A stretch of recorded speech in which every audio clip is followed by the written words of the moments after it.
Jeb Bush's foreign policy address, the first he has made since indicating he may possibly run in 2016. How'd he do, Manu? Well, he tried to create a distinction between himself and his father and his brother. He said, "I'm my own man," which was the headline grabbing quote.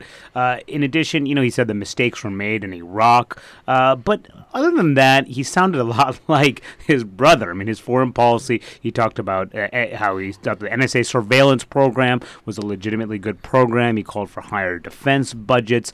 He said that the Iraq troop surge that his brother called for was one of the most politically courageous moves. This was Jeb's first foray into foreign policy to really detail his thinking and show what he is like. And I think he ended up sounding a lot like his hawkish brother and like a lot of the hawks in the Republican Party. But even as he gave this speech in Chicago that was very closely watched, he also released a list of more than 20 names of people who would be his sort of brain trust on foreign policy.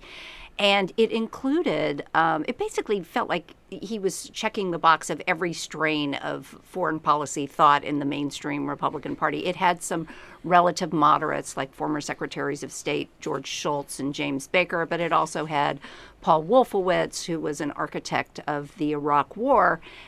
What was also interesting is who was missing from that list, and the chief person being Condoleezza Rice, who is probably as close to the Bush family as any leading person. So how do you account for that? Well, there are a couple of things going on here. One is that she is now running a 501c3 organization, so she has to stay out of politics. But I also think that was at least symbolically an effort to, again, put this little bit of distance between himself and his brother's policies. But the fact is, as we reported, as other people reported, he has been talking to Condoleezza Rice informally. Interesting.